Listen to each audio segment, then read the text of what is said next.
Je vais vous parler des benzodiazépines et des états post-traumatiques. Je vais commencer dans un premier temps par définir ce que j'entends par état post-traumatique et rappeler un peu le mécanisme d'action des benzodiazépines. Ensuite, je ferai un petit focus spécifique sur la mémoire, puis après, je parlerai de benzodiazépines et état post-traumatique. Qu'est-ce qu'on en pense avec les données actuelles de la science?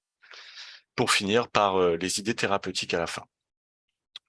Donc, qu'est-ce que j'entends par état post-traumatique, notamment état pathologique post-traumatique? Deux entités bien distinctes définies par le DSM-5, c'est l'état de stress aigu et le trouble de stress post-traumatique, dont les symptômes sont relativement similaires, et ça comprend 5 grandes familles. Les symptômes envahissants, ça va être tout ce qui va être reviviscence, flashback, cauchemar. L'humeur négative, les symptômes dissociatifs, ça va être déréalisation, dépersonnalisation, les symptômes d'évitement et les symptômes d'éveil ou l'hyperactivation neurovégétative. Ça va être tout ce qui va être réaction de sursaut, d'accélération de la fréquence cardiaque, ces choses-là. La différence entre l'état de stress aigu et le trouble de stress post-traumatique, il réside dans la manifestation de ces symptômes et notamment la durée et le délai.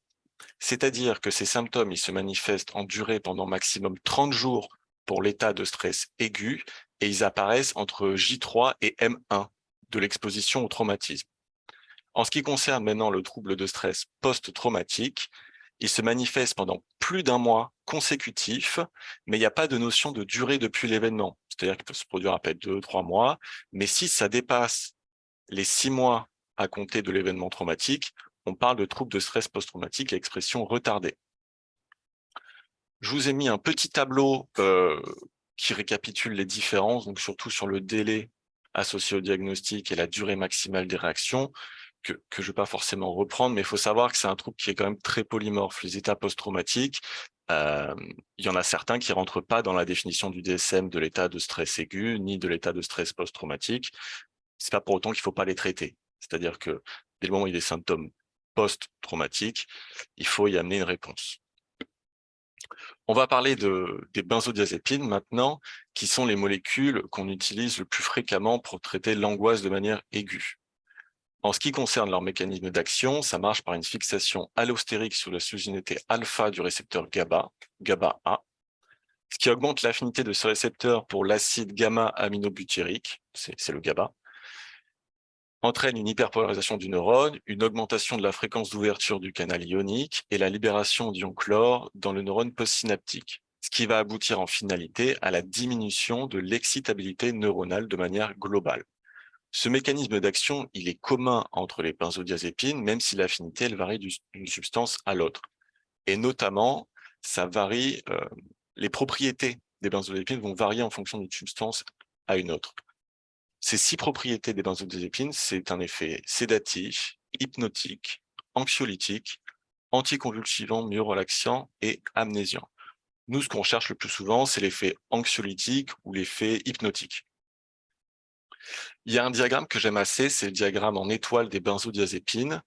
Alors, pour vous dire là ce qu'il y a sur la diapo, à droite, vous avez la légende de comment marche ce diagramme en étoile, c'est-à-dire que plus la branche de l'étoile est longue, plus l'effet va être important sur la catégorie de propriété, donc l'anxiété, l'effet anxiolytique, l'effet hypnotique. On peut remarquer sur l'image de gauche que le Valium se situe au milieu à la fois de l'effet anxiolytique et hypnotique, c'est-à-dire qu'il est efficace d'une manière assez puissante à la fois sur l'anxiolyse et sur la sédation. On peut remarquer que les molécules les plus anxiolytiques sont représentées par le Lysanxia pour la demi-vie longue et le Xanax pour la demi-vie courte. Et en ce qui concerne l'effet hypnotique, c'est le Stilnox qui est le plus efficace selon ce diagramme-là sur l'effet sédatif. Après, dans la pratique clinique, chacun ses préférences. Maintenant, on va parler des effets secondaires des benzodiazépines plus spécifiquement. Alors, elles sont source de nombreux effets indésirables, et ça, c'est lié directement à leur mécanisme d'action, donc par inhibition globale de l'activité neuronale.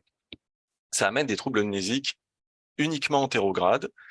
Il y a un risque de chute, c'est ça surtout chez le sujet âgé, mais également de confusion et de diminution de la vigilance. C'est pour cette raison qu'on préférera utiliser des benzodiazépines à demi-vie courte si on est obligé d'en utiliser chez le sujet âgé, pour éviter le risque d'accumulation. Mais ça crée également une dépendance physique et psychique avec un syndrome de sevrage à l'arrêt. Là, on va faire un petit focus spécifique sur la mémoire. Donc, comme je vous l'ai dit, les benzodiazépines ont un effet sur la mémoire antérograde, donc la mémoire qui fait suite à un événement.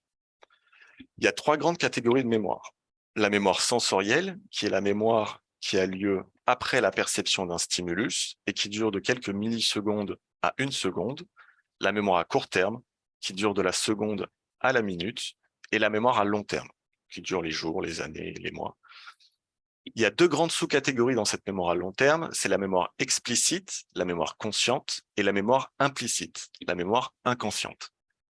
À savoir que les benzodiazépines, par leur atteinte de la mémoire antérograde, ont un effet sur la mémoire à long terme, et notamment la mémoire implicite, la mémoire inconsciente. Un petit schéma un peu pixelisé pour vous montrer le phénomène mémoriel. Donc, stimulus va être capté par organe sensoriel, c'est la perception, ce qui va créer une mémoire sensorielle qui, par le biais de l'attention, va être transformée en mémoire à court terme, une mémoire de travail. Cette mémoire de travail va être encodée en mémoire à long terme. Le seul moyen pour que cette mémoire à long terme persiste, c'est la récupération de la mémoire de travail qui va amener la consolidation de la mémoire à long terme. Sur chaque étape de la mémoire, il peut y avoir de l'oubli, si cette mémoire elle n'est pas entretenue. La mémoire à long terme, donc la mémoire qui est consolidée, la mémoire qui reste, comme je vous l'ai dit, 2 sous-catégories, la mémoire explicite et la mémoire implicite. Nous, on va s'intéresser spécifiquement à une seule de ces branches, c'est la réponse émotionnelle de la mémoire implicite, celle qui est produite par l'amygdale. Je ne sais pas si vous voyez ma souris, mais réponse émotionnelle et donc amygdale, qui est celle qui est touchée par l'usage des benzodiazépines. Donc, pourquoi je vous ai fait ce petit focus là sur la mémoire? C'est pour parler de la réaction normale de peur, une réaction qui est le fruit de millions d'années d'évolution et qui s'effectue par la modulation de l'amygdale. On va faire un exemple, celui de la silhouette.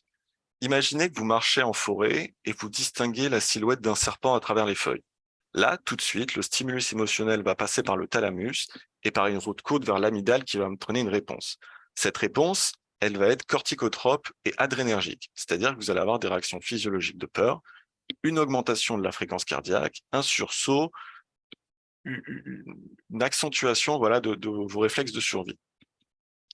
En parallèle, le thalamus, il envoie un système au cortex préfrontal qui lui-même envoie un signal vers l'hippocampe, qui envoie un signal vers l'amygdale. C'est au moment où vous vous rendez compte que cette silhouette, en réalité, c'est un tuyau d'arrosage. Ce n'est pas un serpent. Là, le thalamus, qui envoie le signal au cortex préfrontal puis à l'hippocampe, va entraîner, par le biais de cette réponse, cette route longue, une extinction de l'amygdale et donc une extinction de la réponse corticotrope et adrénergique.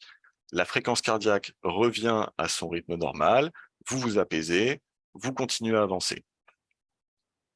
Maintenant, pour parler de l'hypothèse physiopathologique du trouble de stress post-traumatique, c'est l'absence d'extinction de l'amygdale, c'est-à-dire que cette réponse émotionnelle de sursaut, d'accélération de la fréquence cardiaque, elle va continuer à être produite et il ne va pas y avoir de retour à l'état d'équilibre par le biais de la route longue.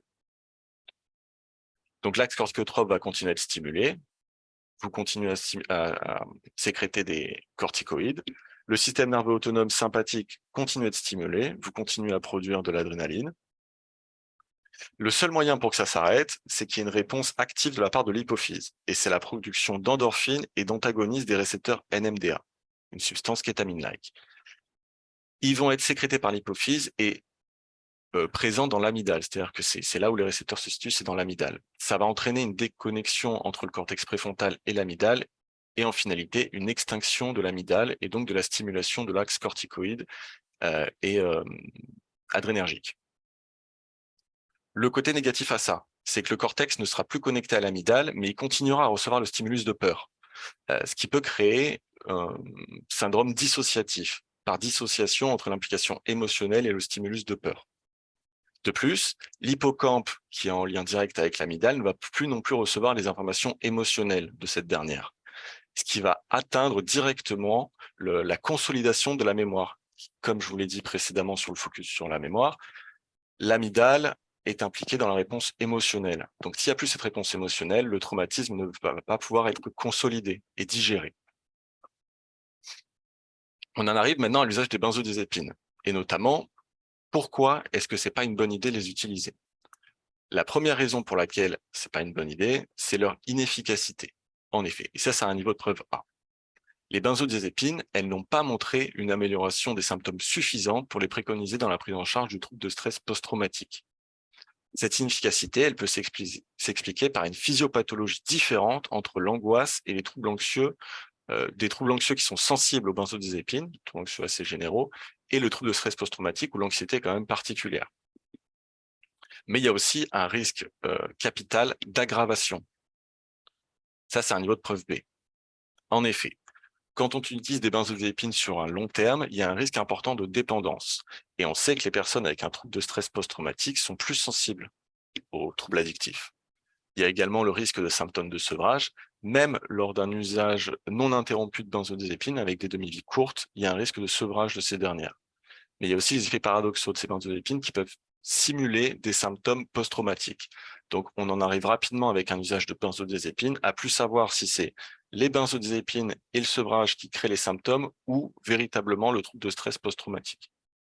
De plus, parce que je vous ai fait tout un speech sur la mémoire, récemment, il y a eu des études qui ont montré la possibilité que les benzodiazépines pourraient favoriser le maintien de la mémoire traumatique et aussi augmenter le risque de développer un trouble de stress post-traumatique après un événement. Ça a lieu et c'est lié à la perturbation des réactions normales au stress par les benzodiazépines. Elle diminue, je vous l'ai dit, l'excitabilité neuronale et elle diminue la réponse au stress, qui doit être physiologique et qui doit se faire pour que le traumatisme puisse être intégré. Ça crée aussi une dissociation, comme on l'a dit précédemment, entre émotion et perception.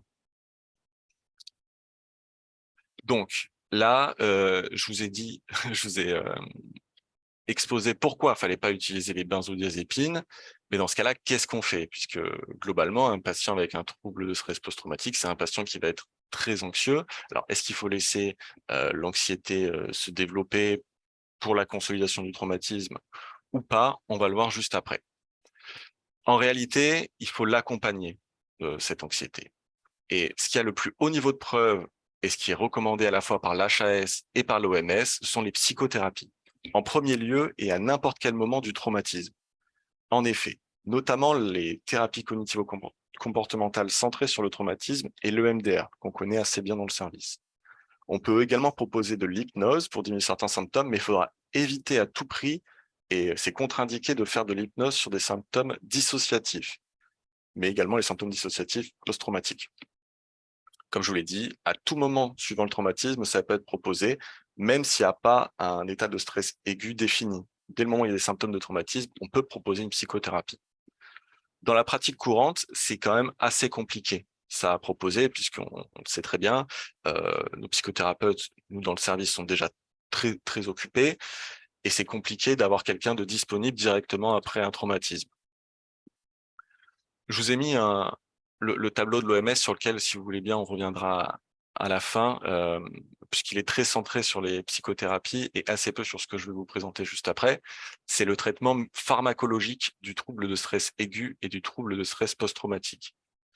Ce qui possède le plus haut niveau de preuve dans le traitement pharmacologique, ce sont les ISRS, et plus précisément la paroxétine ou le déroxate, et la sertraline ou le Zoloft, qui sont les seuls qui ont l'AMM pour sa prise en charge médicamenteuse. On retrouve également un IRSNA, la venlafaxine ou Effexor, qui a le plus d'études qui étayent son activité. La dernière méta-analyse la plus récente a comparé 37 essais randomisés contre placebo et a retrouvé une efficacité majeure de la paroxétine, la sertraline et de la venlafaxine, qui sont les seuls qui se sont avérés être supérieurs au placebo sur cette méta-analyse. À noter quand même, le même auteur a fait une étude sur l'usage des antipsychotiques de seconde génération, la risperidone et l'olanzapine, et a retrouvé une efficacité notable dans certaines situations spécifiques, notamment les troubles de stress post-traumatique reliés aux vétérans et post-combat direct. Je vais vous parler de quelques mentions honorables qu'on pourrait utiliser en pratique clinique sur certaines situations bien spécifiques, et notamment la prazosine, qui est un alpha-bloquant utilisé à la base dans l'hypertension. On peut l'utiliser à des doses bien inférieures à celles antihypertensives, donc inférieures à 10 mg par jour, et en LP, surtout sur des situations post-traumatiques avec des cauchemars et une insomnie. Ça, sur les études qui ont été menées, donc il y a quand même pas mal d'études, ça a montré une amélioration significative de ces cauchemars et de l'insomnie. Maintenant, en ce qui concerne les thymorégulateurs, il y en a 3 où j'ai pu trouver des études qui les ont concernés.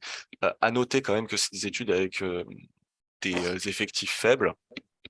Donc bon, niveau de preuve assez faible également.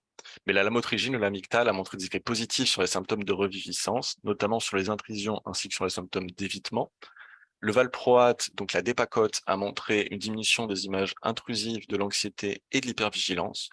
La gabapentine ou le neurontin, prescrit seul ou en association avec les ISRS, a montré des résultats positifs à la fois sur les symptômes du trouble de stress post-traumatique, mais également sur le sommeil et l'irritabilité.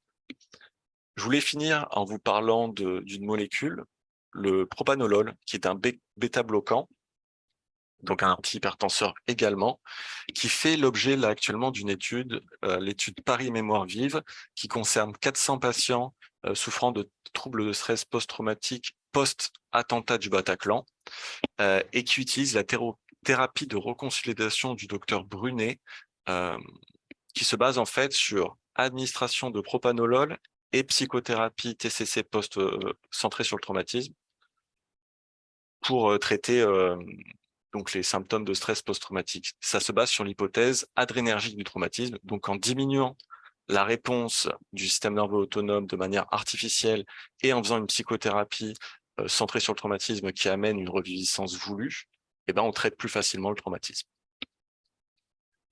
Voilà. Donc pour conclure, ce qui est le plus recommandé sur des états de stress post-traumatique, c'est les psychothérapies, TCC, EMDR, plus ou moins hypnose. Et sur le plan médicamenteux, ça va être paroxétine et sertraline, plus ou moins venlafaxine en première intention. Et on pourra adjoindre des antipsychotiques au risperidone et au olanzapine aux ISRS si jamais il reste des symptômes d'anxiété invalidants. Voilà, j'espère que c'était pas trop rapide et assez clair. Non, non, c'était... C'était passionnant, Maxime. C'est une excellente présentation. Elle est remarquable, ta présentation. Oui, merci beaucoup, Maxime. Et je pense que ça ouvre à pas mal de Plein de questions. questions. Plein de questions. J'espère pouvoir y répondre. Hein. Ah, bah écoute, on va voir. En tout cas, moi, Des j'en ai une. questions, des remarques, des... Tais-toi, Muriel, laisse-moi parler. Ouais, bon, je me tais. Attends. Non, moi j'en ai une qui m'intéresse tout particulièrement. C'est alors dans la méta-analyse dont tu parles, il y a différents. Donc j'imagine que tous les ISRS, IRS, NA, enfin tout un tas de molécules y sont passées. Et finalement, pourquoi seulement 2 ISRS d'après toi ressortent, à savoir la paroxétine et la sertraline, et puis la venlafaxine pour le côté noradrénergique, et pas les autres, alors qu'ils ont plutôt un profil similaire? Alors, en l'occurrence, c'était une méta-analyse où ils ont pris donc beaucoup d'études. Au final, il y en a 37 qui sont ressortis du moulinage. Et je pense que c'est surtout, d'après ce que j'ai pu remarquer, une question de quelle molécule a été utilisée dans les études qui sont sorties à la fin. Et c'est peut-être un biais d'une certaine manière, hein, parce que les autres molécules n'ont pas eu autant d'études les concernant. D'accord. Donc c'est surtout la sertraline et la paroxétine Ouais, tout et à fait. la Tout à venlafaxine fait. qui ont été étudiées. OK, C'est ça, c'est surtout ça. Ouais. d'accord. Merci beaucoup. Alors, je laisse la parole aux autres, hein. Peut-être Muriel, tu peux rallumer ton micro. Oh, ouais, c'est sympa, merci. De toute façon, ça ne m'a pas empêché de parler hein, pendant que. Mais bon, Je au moins, sais. sans micro, j'embête personne. Alors, j'ai plein de choses. Oui. Quand tu as montré ton schéma avec les benzos, etc., il y avait le Valium au centre qui a une efficacité assez. Ah, voilà, on voit bien le Valium au milieu. Et le Valium, je l'aime beaucoup parce qu'il y a une chose sur la mémoire qui est importante dans les benzodiazépines. Ça a été démontré par plusieurs études, en particulier avec les mecs de Nancy, là, qui étaient. En fait, l'effet délétère sur la mémoire des benzodiazépines est corrélé à leur caractère lipophile, hydrophile. À l'une extrémité du spectre, tu as le Valium, le diazépam, qui est la plus hydrophile des benzos, qui donne finalement moins de troubles cognitifs que d'autres. Et à l'autre extrémité du spectre, vous allez comprendre très vite, c'est le Rivotril, qui est l'une des benzos les plus lipophiles. C'est pas très étonnant, hein, les neurones, c'est du gras. Je veux dire, voilà. Et le Rivotril a un effet franchement très délétère sur la mémoire. En Donc ça, effet. voilà, un premier truc. Donc, ce qui manque Excuse-moi, tu peux zoomer est-ce que tu peux zoomer ta diapo en attendant, puisque Comment je fais, vous savez? C'est quoi? Contrôle. alors, il faudrait revenir peut-être à ton. Ouais, il faut partager le bureau et agrandir après. Ouais. Voilà. Oula, qu'est-ce que je fais? Non. Tu Surtout pas. rapetissis là. Tu rapetissis. Tu Ah ouais? rapetissis. Ah, comme Voilà, ça? voilà, voilà, Voilà. D'accord. voilà. Je crois que Tu je suis au peux pas max, hein. plus? Non, je suis désolé, je crois que je suis au max. Bon, c'est pas grave. Bon, Attendez, peut-être si je. Ah non, je sais pas comment faire.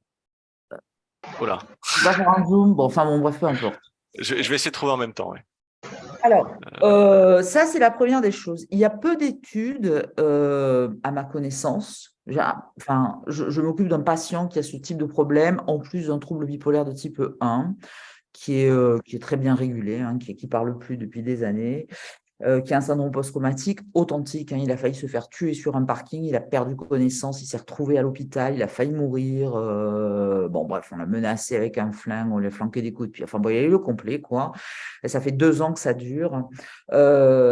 J'ai farfouillé un peu dans la littérature et je n'ai pas trouvé de conclusion très nette. En tout cas, il n'y a pas d'études en disant qu'en phase hyper aiguë, c'est-à-dire au moment du stress, est-ce que l'administration de benzodiazépine est... Oh, c'est beau, voilà.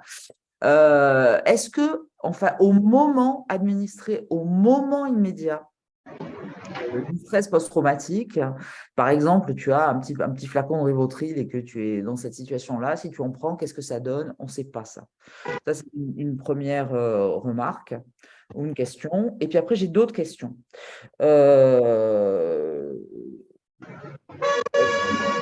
Tu parlais de la kétamine à un moment donné. Je voudrais savoir, Raphaël, en particulier, si on a testé la kétamine dans le syndrome post-traumatique, parce qu'au regard de ce que tu nous as, Oui, ça a été montré, ça testé. pourrait être intéressant. Sur le plan théorique, est-ce que sur le plan pratique, c'est intéressant ou pas? Ça a été testé en l'occurrence, hein, je suis désolé, je coupe. Ça a été testé. Ouais. J'ai pas lu l'étude, hein, donc je pourrais pas vous répondre parce que je voulais pas rentrer dans tout ce qui était. Il y a aussi les cannabinoïdes qui ont été testés. Voilà, je voulais pas que ce soit trop long la présentation, mais je pourrais vous retrouver si vous voulez les articles qui concernent l'usage de kétamine, parce que comme je l'ai dit, en effet, le corps dans le trouble de stress post-traumatique va sécréter une substance kétamine-like pour dissocier la réponse émotionnelle. Donc, physiologiquement, ça se fait par le corps et artificiellement, donc par l'usage de kétamine, ça a été testé avec des résultats qui sont globalement, il n'y a pas eu assez d'études pour avoir réellement un niveau de preuve de quoi que ce soit. Ok. Mais sur J'ai le pas plan compris, théorique, c'est quoi la molécule kétamine-like? Alors, c'est un antagoniste des récepteurs NMDA. Oui, d'accord, mais quoi? Enfin, parce que... Ouais. Bon. Voilà. C'est Je ne le saurais nom pas de la répondre molécule que je voulais précisément. savoir, en fait. Ouais. Juste une petite précision sur kétamine et eskétamine dans le PTSD. On l'a remarqué de toute façon, beaucoup puisque souvent la dépression se complique un état de stress post-traumatique. Et donc, ce qu'on a remarqué, c'est que des patients chez lesquels on administrait de l'eskétamine ou de la kétamine et qui avaient un trouble du PTSD avaient des phénomènes de reviviscence pendant l'administration. C'est pas forcément une mauvaise chose. Et d'ailleurs, il y a l'équipe de Caen qui travaille beaucoup là-dessus. C'est-à-dire qu'au contraire, comme tu disais, on va s'appuyer, mais dans ce cas-là, il faut coupler de la psychothérapie pour justement s'appuyer et travailler sur ces phénomènes de reviviscence, etc., au moment de l'administration. Mais ce serait voilà, c'est en fait, on l'a testé et enfin, comment dire, l'indication de la kétamine et l'eskétamine, en tout cas moi dans les patients que je connais, et il y a un papier qui va sortir là de cette équipe, on le fait dans la dépression, mais on a remarqué que chez les patients qui avaient un PTSD, il y avait une recrudescence, et justement c'est l'occasion de travailler en plus dessus, donc en fait de faire une pierre deux coups. Mais il faut absolument à ce moment-là associer un travail de psychothérapie pendant l'administration. Est-ce que Raphaël, ça te paraîtrait imaginable de voir le patient là dont je m'occupe et de voir un petit peu ce que tu peux faire avec de l'eskétamine, avec lui ou pas? S'il n'a pas de dépression associée, Si. on n'est plus dans le cadre d'un essai thérapeutique, hein, on n'est pas dans le cadre de l'AMM. Il a des critères de dépression. Ah bon, bah alors c'est autre chose. Il a des critères de dépression, voilà. Une autre remarque, quand j'ai farfouillé dans la littérature, une avant-dernière remarque, j'ai trouvé des publications dont la robustesse scientifique laisse beaucoup à désirer, certes, faites sur en particulier les soldats d'Europe de l'Est qui est allé en Afghanistan. Et il semblerait que, alors ils ont comparé des groupes, enfin bon bref, il semblerait que le fait d'user de cannabis, et rêver, quoi, hein, pour utiliser du cannabis, eh bien, les mecs qui fumaient beaucoup, en fait, avaient moins de syndrome post-traumatique que les autres. Et que d'ailleurs, quand ils rentraient au pays, eh ben, la consommation de cannabis, finalement, s'éteignait d'elle-même. Donc, ça aussi, est-ce que tu as des informations? Est-ce que tu as trouvé des choses, puisque tu as farfouillé ce sujet, tu as fouillé ce sujet-là? Est-ce que tu as trouvé des trucs là-dessus? Ouais, j'ai vu des études donc sur l'usage de cannabinoïdes, pas spécifiquement de cannabis, hein, mais cannabinoïdes. Et encore une fois, là, moi, la même chose, hein, c'est-à-dire qu'il n'y avait pas vraiment de robustesse scientifique. Il y avait rien que je pouvais présenter qui avait un niveau de preuve suffisant pour vraiment définir des recommandations de pratique, mais c'est quelque chose qui est en cours là d'études. Ok, parce que c'était vrai, c'était pas robuste comme sur le plan scientifique comme étude, hein, c'était pas prospectif, c'était rétrospectif, mais c'était assez, les résultats étaient intéressants sur le plan de D'accord. la taille de l'effet en particulier. Et enfin, tu dis, à plusieurs reprises, tu l'as dit dans ta publication, dans ta présentation, tu dis, le traumatisme doit être intégré comme, tu vois, un dogme ou quelque chose comme ça. Et pourquoi pas ne pas dire le traumatisme doit être effacé ou le traumatisme. Tu vois ce que je veux dire? Pourquoi est-ce que le traumatisme doit être intégré? Parce qu'il peut pas être effacé, justement. Il agit, le traumatisme, il existe dans la mémoire émotionnelle qui est implicite, inconsciente, et en fait, il ressortira toujours à un moment d'une certaine manière. En tout cas, c'est ce que j'ai pu trouver sur Ouais, sur mais les études. en même Ouais. temps, tu dis les benzos ont un effet néfaste sur la mémoire à long terme, en particulier, donc implicite, en particulier inconsciente. Ouais. Donc, ça me semble pas aller dans le même sens, ça. Tu vois ce que je veux dire? Euh, J'entends des bruits derrière, de je ne sais pas qui, mais c'est toi peut-être, hein, non, c'est pas moi. C'est pas moi. Mais saurais pas. Enfin, Bon, grosso. on va être avec ma question, mais voilà. Mais voilà, Je pense que je c'est comprends quelque la chose question, mais les benzodiazépines, en fait, ça efface pas la mémoire, ça empêche de travailler dessus. Ça dissocie la réponse amygdalienne et la réponse hippocampique, la réponse du cortex préfrontal également. Donc, ça empêche que les voies mémorielles OK. se Et répondent d'une certaine manière, mais ça enlève pas le sourire. ce qui est très clair, c'est qu'en effet, quand tu fais un travail de psychothérapie, tu as besoin d'avoir un cerveau qui qui a une capacité d'acquisition de stratégie. Donc là, en effet, les benzos, c'est clair que c'est pas un bon plan du tout. En revanche, voilà, c'est pour ça que je m'interrogeais sur la prescription très immédiate de benzodiazépine avec de préférence comment dirais-je, un effet délétère sur la mémoire très important comme le Rivotril. Parce qu'à un moment donné, j'avais eu aussi un autre patient dans une circonstance très différente. J'avais eu à m'occuper d'un autre patient dans des circonstances un peu différentes qui avait, en fait, il avait tué sa femme, quoi. Donc, voilà, et il était complètement sidéré et tout de suite, dans les deux, non, parce qu'il est arrivé aux urgences dans l'heure qui a suivi, quoi, hein, dans l'heure et demie qui a suivi, on l'avait bourré de Rivotril et finalement, enfin, je veux dire, le résultat n'était pas trop mal. Enfin, je veux dire, c'est un cas, tu vois, c'est pas. Voilà. Et peut-être Ouais, si on n'avait pas fait Alors, ça, ça aurait été mieux. Et peut-être que si on avait fait autre chose, ça aurait été mieux. Enfin, je ne peux pas te dire quoi. Mais voilà. L'idée, c'était ça. C'était de bloquer de façon ultra rapide la mémoire et la mémoire émotionnelle en particulier. Sur la méta-analyse que j'ai pu trouver là, qui m'a permis de faire la diapo, donc de l'inefficacité de l'aggravation des benzodiazépines sur l'état de stress post-traumatique. L'hypothèse, c'était que, en fait, prescrite même juste après un événement traumatique, ça pourrait favoriser le risque de développer un trouble de stress post-traumatique. Donc, que ça arrive un mois après, donc que ça consolide un trouble de stress post-traumatique. Peut-être que ça peut apaiser sur l'instant, mais après ressortir.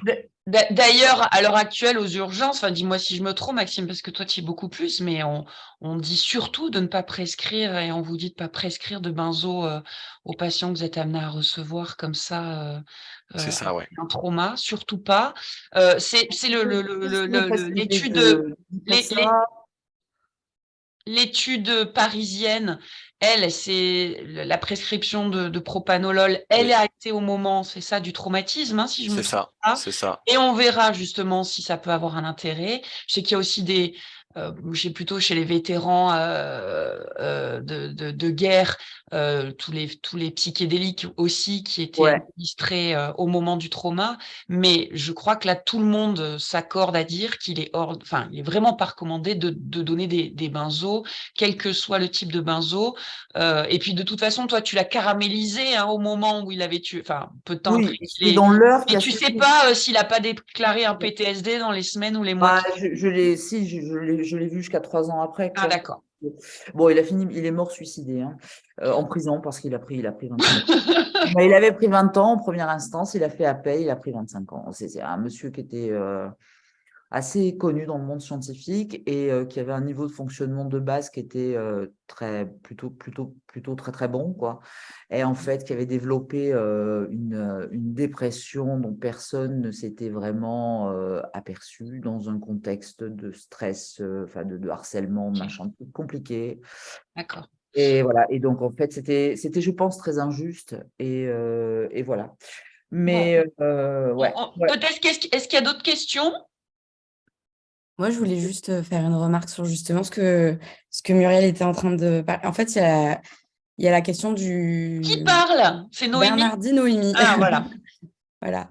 Il y a la question du traumatisme, du passage à l'acte, en fait. Et c'est une vraie question. Et je pense vraiment que il y a beaucoup de benzos qui sont mis… Après, ce monsieur était psychotique ou non? Rien à voir.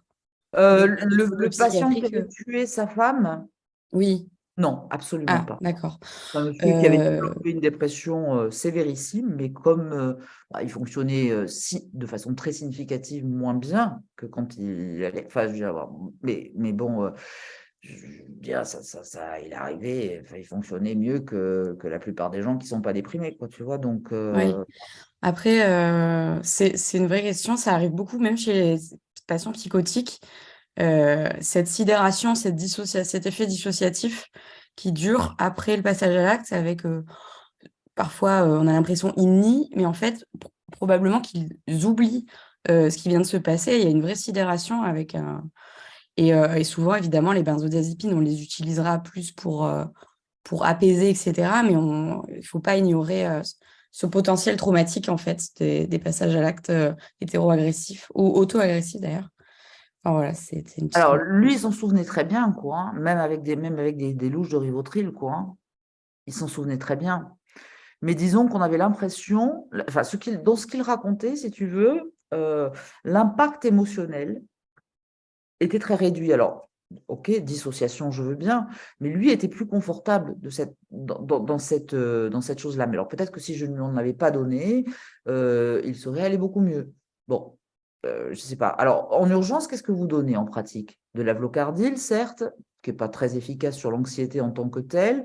Qu'est-ce que tu recommandes, Maxime ou Noémie, qui a l'air de connaître aussi un peu le sujet, du Zyprexa par exemple, qui a une bonne efficacité anxiolytique? Alors, ça dépend du profil du patient. Si c'est un patient qui est naïf de tout traitement, euh, les CUMP, ce qu'elles font généralement, c'est de l'hydroxyzine, de la Tarax. Voilà. C'est pas très anxiolytique, c'est plutôt sédatif, mais c'est ce qu'elles vont donner aux patients naïfs de tout traitement. Après, si c'est un patient qui a des comorbidités Fondé sur une biblio solide? fondées sur rien du tout, Ah, d'accord. enfin, c'est des comment dire, c'est des habitudes de pratique. La bibliographie, ce qu'elle nous dit, c'est que le plus efficace, c'est les psychothérapies et les antidépresseurs. Mais dans la Après, pratique, les patients qui arrivent anxieux, l'antidépresseur qui va mettre 2 semaines, 3 semaines à agir, ou la psychothérapie qu'on n'aura pas instantanément, c'est vrai que ça va rien lui faire. Donc, ce qui se passe, c'est que c'est soit de la Tarax, soit parfois du tertian, euh, suivant les profils. Après, peut y avoir sur certains profils de patients avec des comorbidités psychiatriques, en effet, de l'olanzapine. Mais ça sera plutôt à des doses entre 5 mg, 7,5. oui, d'accord. Parce que ça semble logique, hein, puisque tu dis que ça peut être utilisé Tout à avec fait. une certaine efficacité une fois le syndrome post-traumatique constitué. Donc, en immédiat, pourquoi pas, quoi. Ça me paraît plus logique que d'utiliser de la Tarax, qui, ma foi, ok, je vois pas trop. Enfin, ok, les récepteurs histaminergiques dans l'affaire, ma foi. Non, mais je suis d'accord, hein, mais c'est vraiment des habitudes de pratique et moi, c'est aussi ce qui m'a dérangé dans ma recherche, c'est qu'en fait, il y a personne qui parle vraiment de l'immédiateté de la souffrance de la personne.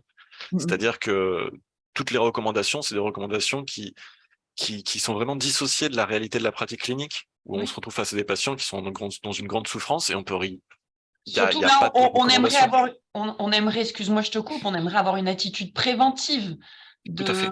d'un état d'un stress aigu, voire d'un PTSD. Au moment Peut-être du les trauma, tableaux on aimerait leur proposer quelque chose. Les résultats de l'étude de Paris, là, vont sortir quand? Alors, je saurais pas dire. Je sais que c'était là quand je regardais, c'était encore en cours. Euh, a priori, je pense que ça devrait sortir d'ici 2023-2024, fin d'année 2023. Là, au moins, on sait qu'on saura que peut-être on peut donner des bêta-bloquants, Oui, non oui, pas pour soulager, mais pour prévenir les conséquences à long terme. Bon, en tout cas, le patient qui souffre d'un trouble bipolaire de type 1, qui a un autre, alors un syndrome post-traumatique avec, je pense qu'il coche toutes les cases, quoi, est sévère. Le MDR lui a permis d'aller mieux, mais bon, il garde son syndrome post-traumatique. Enfin, je veux dire, il garde des reviviscences cauchemardesques, une anxiété, une angoisse sévère, Bon. quotidienne. Muriel, si tu veux bien, on va Et peut-être, puis s'il y a d'autres l'amicale, questions. je vous dirai après. Ouais. Allez, Ouais, c'est Baptiste. Je vais juste compléter ce que disait Maxime. Je pense que sur la présentation, ce qu'il faut distinguer, c'est finalement la prise en charge du TSA et du TSPT qui est pas la même. On avait fait une présentation il y a 1 an ou 2 sur la prise en charge du TSA, sur le trouble de stress aigu. Et en fait, il n'y a aucune prise en charge médicamenteuse ou psychothérapeutique qui est recommandée au niveau de preuves suffisantes pour prévenir un TSPT éventuel. Donc, en fait, on fait du symptomatique.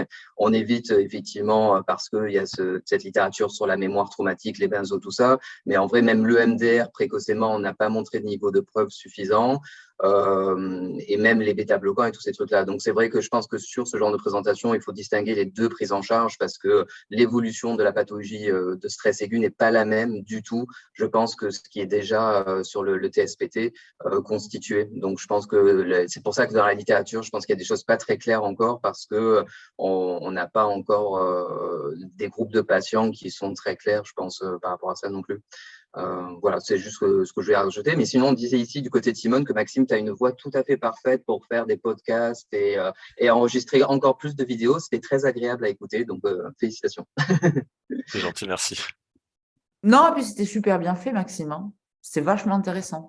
Est-ce qu'il y a d'autres questions ou remarques? Non. Bonjour, moi c'est Elisa Monfardini. Je voudrais poser une question par rapport au trauma complexe qui vraisemblablement a des bases neurophysiologiques un peu différentes par rapport au stress post-traumatique simple et au stress aigu. Donc, est-ce que tu as vu dans la littérature quelque chose ou en tout cas quelques preuves de l'efficacité des benzodiazépines sur le trauma complexe? Non, et j'avoue, je m'y suis pas intéressé. Donc, je n'ai pas envie de te dire de bêtises. En tout cas, les je ne sais pas. articles que tu as lus ne faisaient pas la différence entre… Non, enfin, ils en parlaient pas du trauma complexe. Ok. Ils parlaient spécifiquement du trouble de stress aigu et surtout du trouble de stress post-traumatique par la définition du DSM-5. D'accord. Merci en tout cas pour la présentation, c'était super. Merci. D'autres questions ou remarques? Non. Bah écoutez, on va s'arrêter là. Encore bravo pour ta présentation qui a été très appréciée de ce que je vois dans les commentaires et Très écrits beaucoup. et oraux. Bah écoutez, je vous souhaite à tous une très bonne journée, puis on se voit la semaine prochaine. Merci encore, Maxime.